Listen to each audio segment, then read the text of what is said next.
Hi everyone, welcome back to my mini blog. আজ অনেক দিন পর তোমাদের সঙ্গে ছোটো মিনি ব্লগ শেয়ার করছি। পুজো তো প্রায় চলে এসেছে, তো ভাবলাম যে আজ বাজারে গিয়ে দেখি যে কিছু কেনাকাটা করা যায় কিনা। আমাদের এখানে আজ বাজার বার ছিল, তো আমি আমার বোনদের সাথে গেছিলাম বাজারে। পুজোতে তেমন কিছু একটা নেইনি, তো ভাবলাম যে আজ কিছু টুকটাক জিনিস নিয়ে আসি। তো এখানে গাড়িতে উঠে চলে যাচ্ছি বাজারের উদ্দেশ্যে। আমরা 3 বোন গিয়েছিলাম। তারপর দেখলাম যে এদিকের প্যান্ডেলের কাজ এখনও শেষ হয়নি।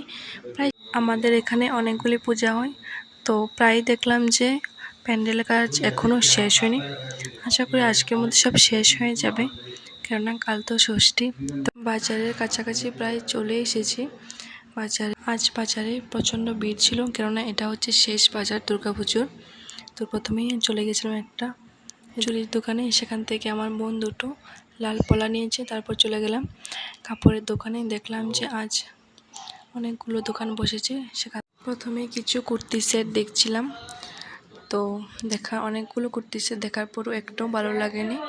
তারপর চলে গেলাম আরেকটা দোকানে। সেখানে গিয়ে আবারও কিছু ড্রেস দেখছিলাম, সেখানে কিছুই পছন্দ হয়নি। তারপর চলে গেলাম ব্যাগের দোকানে।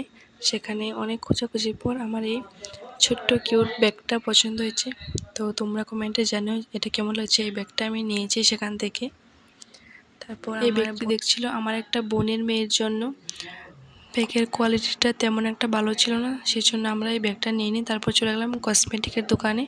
সেখান থেকে আমি এই পিঙ্ক কালার ব্রেসলেটটা নিয়েছি। তো ব্রেসলেট নেওয়ার পর কিছু ইয়াররিংস দেখছিলাম, যেটা আমার এখানে অনেক কিছু দেখার পর চলে গিয়েছিলাম আরেকটি দোকানে। সেখান থেকে নিয়েছি 4টা মেহেন্দি, একটা কাঁকড়া ক্লিপ, যে ক্লিপটা আমার খুব ভালো লেগেছে। তো সেখান থেকে কেনাকাটা করে চলে গেলাম আবারও কাপড় দোকানে।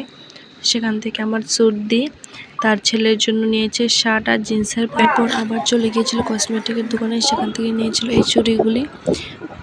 সব কেনাকাটা শেষ করে আইসক্রিম খেয়ে চলে যাচ্ছে এখন বাড়ির উদ্দেশ্যে। আমার এই ভিডিওটা যদি তোমাদের ভালো লাগে তাহলে লাইক, কমেন্ট এন্ড আমার চ্যানেলটাকে প্লিজ সাবস্ক্রাইব করে দিও। বাই।